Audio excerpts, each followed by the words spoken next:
Growing up in a small mill town outside of Knoxville, Tennessee, I learned pretty quickly that some jobs nobody wants to talk about. My Uncle Ray was one of those people who worked one of those jobs. He was a maintenance supervisor at the old Riverside Mental Hospital, a sprawling compound built back in the 1940s that sat on about 200 acres of wooded land just off Highway 441. Now, Ray wasn't the kind of guy who scared easy.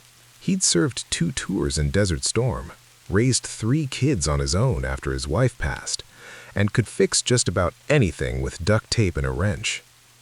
But there was something about that hospital, something that got under his skin in a way that war never did. And it wasn't until the summer of 2003, right before they shut the place down for good, that Ray finally told me why. Ray started working at Riverside back in 1987, fresh out of the service and looking for steady work. The hospital had been operating for decades by then, housing anywhere from 300 to 500 patients at any given time. Most were long-term residents, folks with severe mental illness, developmental disabilities, or people the state just didn't know what else to do with. The main building was this massive 4-story brick structure with wings that stretched out like arms. But scattered around the property were smaller buildings too. Dormitories, therapy centers, a cafeteria, and way out near the tree line, an old maintenance shed that Ray and his crew used as their base of operations. Now, Ray said the hospital wasn't a bad place to work. Not at first, anyway. The staff genuinely cared about the patients, and while the building was old and the budget was tight, people tried their best. But there were always rumors, whispers among the older staff about things that happened in the basement levels, about patients who disappeared from records, about a particular hallway in the East Wing that no one liked walking down after dark. Ray said he didn't pay much attention to any of that, not until he met a patient named Daniel. Daniel was in his mid-30s, though you'd have guessed older just by looking at him. Pale, gaunt, with these deep-set eyes that never seemed to blink. He'd been at Riverside for almost 15 years by the time Ray started working there, admitted when he was just a teenager after some kind of breakdown. Ray first encountered Daniel when he was called to fix a radiator in one of the East Wing dormitories. Daniel was sitting in the corner of the common room, rocking back and forth, humming this low, tuneless sound. Ray said it was the kind of humming that made your teeth ache, like nails on a chalkboard, but somehow worse because it never stopped. One of the nurses, a woman named Paula, pulled Ray aside and told him to just ignore Daniel. She said he was harmless, mostly, but that he had this habit. Every few days, Daniel would start talking about the man in the walls. He'd point at the heating vents, the electrical outlets, anywhere there was an opening, and he'd insist that someone was living inside the building's infrastructure, watching everyone, waiting. Paula said the doctors chalked it up to paranoid delusions, gave him his meds, and moved on. But Paula also said something else, something that stuck with Ray. She said, the weird thing is, Daniel's been talking about this man in the walls since the day he got here, and in all that time, his stories never changed, not once. A few months after that conversation, Ray was working late, around 10 p.m., finishing up some repairs in the basement where the hospital's boiler and electrical systems were housed. It was a maze down there, all narrow corridors and exposed pipes, with flickering fluorescent lights that hummed louder than they should. Ray said he was wrapping up when he heard it. Footsteps. Now, the basement was restricted. Only maintenance staff had keys, and Ray knew for a fact that everyone else had already clocked out. He called out, "Hello? Anyone down here?" No response. Just the hum of the boiler and the drip of condensation. Then he heard it again. Footsteps, slow and deliberate, coming from somewhere deeper in the corridor. Ray grabbed his flashlight and followed the sound, telling himself it was probably just a patient who'd wandered down somehow. But when he turned the corner, there was no one there. What he did find, though, was a service hatch in the wall, one he'd never noticed before. It was maybe 3 feet by 3 feet, painted the same industrial beige as the rest of the basement, and it was slightly ajar. Ray said his first instinct was to close it and lock it up, but something made him hesitate. He shone his flashlight inside. The hatch opened into a crawl space that ran parallel to the corridor, part of the hospital's original ventilation system. And there, just barely visible in the beam of his light, Ray saw something that made his stomach drop. A blanket, a pillow, and a pile of what looked like food wrappers. Someone had been living in there. Ray immediately reported what he found to hospital security. They did a sweep of the basement and the crawl space, but didn't find anyone. The theory was that maybe a homeless person had snuck in, or possibly even a former patient who knew the building well enough to hide. They sealed the hatch with a padlock and told Ray to keep an eye out. But things didn't stop there. Over the next few weeks, Ray started noticing other things.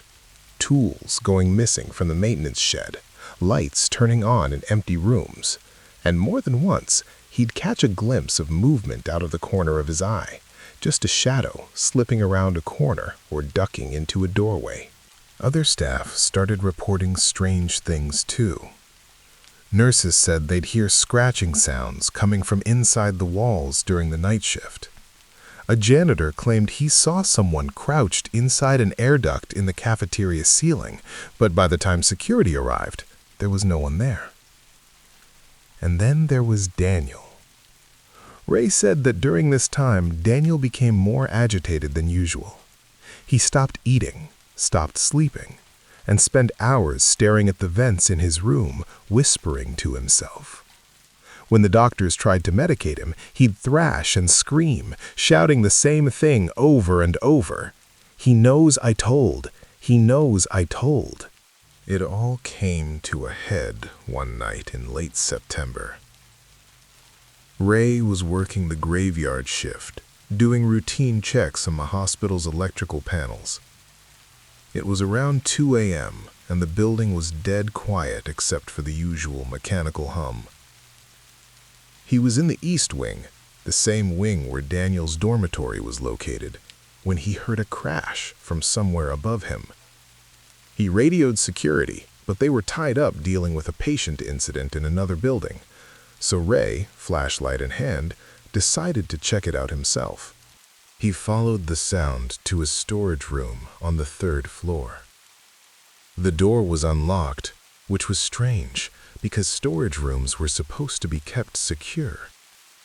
Ray pushed it open and stepped inside.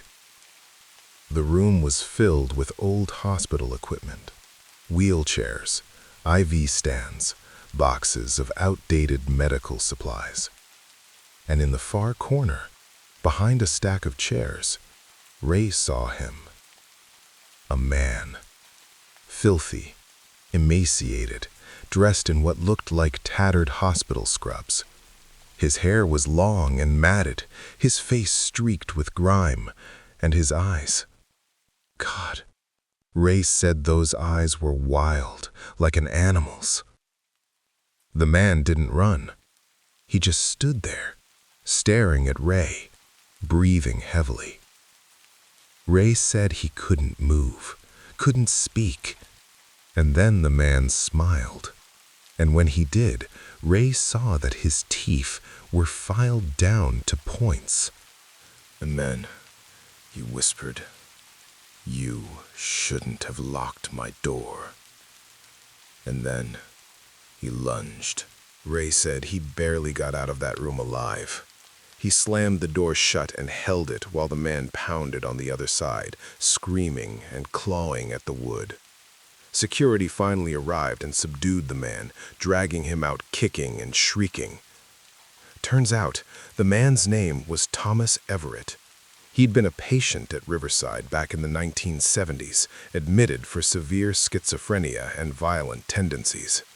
According to the records they dug up, Thomas had been discharged in 1979, but clearly he'd never actually left. For over 20 years, Thomas had been living inside the walls, the crawl spaces, the ductwork of Riverside Mental Hospital. He survived by stealing food from the cafeteria, scavenging supplies, and God knows what else. And Daniel? Daniel had known the whole time. He'd seen Thomas shortly after being admitted as a teenager, and Thomas had threatened him into silence. The hospital shut down 6 months later. Riverside was too old, too expensive to maintain, and after the Thomas Everett incident, the state pulled funding. Ray never went back. He took a job at a hardware store and didn't talk about Riverside for years. But before they demolished the building in 2008, Ray said he drove out there one last time. He walked through the empty halls, shining his flashlight into the vents, the crawl spaces, the service hatches. And he said he couldn't shake the feeling that maybe, just maybe, Thomas wasn't the only one who'd been hiding in there all those years.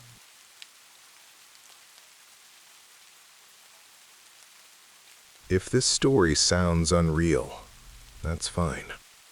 There are parts of it that still don't feel real to me either. But the reason it's told like this, with certain details blurred and names changed, is because I once promised someone I wouldn't drag innocent people into it. And because even now, years later, I still don't like hearing my own phone ring after 3 a.m. In 2022, I took a job as a night shift emergency dispatcher at a 911 call center outside a large city in the United States. It wasn't glamorous, but it was stable. Headset, multiple screens, call logs, GPS pings, and a supervisor who treated every panic like a math problem. Night shift had its own rhythm. Drunk driving crashes between 11 p.m. and 1 a.m., domestic fights around 2 a.m., suspicious person calls from security guards who were mostly just bored, and the occasional real emergency that made the room go quiet in a way you could feel in your ribs. The building was plain. Fluorescent lights, too cold AC, the smell of instant coffee soaked into the walls. Most nights, the scariest thing was the fatigue, until the calls from Sector 14 started coming in. The first call came at 3:13 a.m. A young woman's voice, whispering like she was hiding under a bed. She said, "Please, don't send them through the main gate." I asked her for the address. She repeated, "Sector 14, the old quarters. Please don't send them through the main gate." There was one problem. Our map didn't have an old quarters in Sector 14. Sector 14 existed, sure, but it was commercial. Shops, a closed warehouse, a bus bay, no housing, no main gate. I did the standard routine anyway. Name, landmark, number of people in danger. She breathed, shaky and close to the microphone, and said, "He's in the water tank. He's waiting for the lights to go out." Then the line died. Not a normal hang-up. It wasn't a click. It was like the connection got erased. I logged it as a prank and moved on. Night shift gets pranks. The second call came the next night. Same time, 3:13 a.m. Same voice, same whisper. And before I could even speak, she said my name. Not sir, not hello. My actual name, the one on my ID badge. Then she said, "You didn't listen last time." My chair creaked because I leaned back without meaning to. I remember looking at the coworker beside me like he would somehow confirm I hadn't imagined it. I asked, "How do you know my name?" She didn't answer. She just said, "Don't send them through the main gate." Then again, "He's in the water tank." Line dead. By the third night, I was ready. I had the call tracing screen open. I had the supervisor's attention. I had the recording set to flag and archive. 3:13 a.m. came. The phone rang. Caller ID showed our own control room number. Not unknown, not private. Our number. I picked up with a laugh that came out wrong and thin. I said, "Okay, very funny." And the whisper answered, calm as a person standing behind you in a dark room. "I can see your screens." Then she said something that made my stomach feel hollow. She described my desk. Exactly. The scratch near the edge, the broken clip on my badge reel, the cheap plastic idol someone had taped to the monitor. Those weren't things you could guess. Not from outside. Not from a random prank call. My supervisor told me to transfer the call to tech so they could trace it properly. The whisper interrupted, suddenly urgent. "If you transfer me, he will move." Then, softer. "And they'll go missing again." Again. That word sat in the air like smoke. We did what protocol demanded. We sent a patrol unit to Sector 14 anyway, because even if it was a prank, you never ignore a possible hostage situation. The patrol radioed back 15 minutes later. They said, "Control, there is no housing here, no gate, no quarters." My supervisor shrugged at me like it proved the point. Then the patrol officer added, quieter, "But there's a wall at the back of the warehouse, a bricked-up entrance, like a gate that used to be there." My skin went cold in patches. The officer continued, "There's a stairwell behind it. Looks old." We asked them not to enter. We asked them to wait for backup. They didn't. The next transmission came through with heavy breathing and the sound of running. Then a scream, sharp, sudden, and cut off like someone grabbed the radio. After that, nothing. No response. No signal. No GPS movement. The official report later said communication equipment failure. That's what they wrote. But in the control room, we all knew what it sounded like. A man went into a place that wasn't supposed to exist and didn't come out. The very next night, at 3:13, the phone rang again. This time, the whisper didn't sound scared. It sounded relieved. She said, "You sent him through the main gate." I told her, "There is no gate." And she whispered, almost kindly, "There used to be." Then she said the patrol officer's name, the exact name, and in the background, faint, like a TV in another room, I heard a man's voice. A man trying to speak through water. After that, I couldn't let it go. I started digging in the internal archives the way night staff always do when they're too tired to be smart. Old incident logs, decommissioned location codes, historical maps stored in folders nobody opened. And buried under a label that looked like a typo, I found it. Sector 14 wasn't commercial 40 years ago. It used to be staff housing for a long-demolished facility, an old municipal observation home that locals called a reform center. It had a perimeter wall, a main gate, and yes, a water tank. It got shut down after a fire. The official story: electrical fault, rapid spread, records destroyed. The unofficial story, passed around like a dirty joke by senior staff, was that kids went missing there. Not many at once. One here, one there. The kind of disappearances that get explained away as runaways until somebody notices the pattern. And the night of the fire, a guard died in the tank. That last part wasn't in the official file. It was in a handwritten note clipped to a scanned map, the kind of thing someone adds when they know the truth won't be welcomed. When I read it, I felt something nasty in my throat, like the air had turned thick. Because the whisper had said, "He's in the water tank."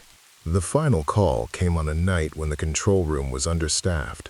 Storm outside, poor signal, too many accidents, too much noise. 3:13 a.m. Ring. Caller ID, my personal number. My own phone was on the desk, face down, silent. Still, the system insisted my number was calling the landline. I stared at it so long my supervisor snapped, "Answer it." So I did. And I heard myself. Not like similar, not like same accent. I heard my own voice, tired and clipped, using the same dispatcher tone I used every night. My voice said, "Unit dispatched, entering through main gate." I couldn't breathe for a second. Then my voice on the line added, softer, "Don't look at the screens." And right then, every monitor in front of me flickered, just once, like a blink. For less than a second, the CCTV feed on one screen wasn't the road outside. It was inside the control room. A camera angle that shouldn't exist, high up near the ceiling, looking down at our desks, looking down at me. And behind my chair, standing too close, there was someone blurred, like the footage couldn't agree on what shape he was. The lights in the control room dimmed. Not off, just dim, like a warning. And in my headset, the whisper returned, right in my ear. He moved. I didn't log that call. I didn't forward it. I didn't do anything brave. I yanked the headset off so hard it snapped against my collarbone, and I ran. Out of the control room, down the stairs, into the rain, and I didn't stop until I was in my car with the doors locked. I quit the next morning without giving a reason anyone could write down. Officially, Sector 14 is nothing now, just concrete, warehouses, traffic, and a bus bay. But sometimes, on nights when sleep doesn't come, I check the time and see 3:12. And I put my phone on silent. Because even after changing jobs, changing routines, changing everything, once, just once, at exactly 3:13 a.m., my phone lit up with an incoming call from a number that didn't exist. And for half a second before it stopped ringing, the caller ID didn't show digits. It showed two words: main gate.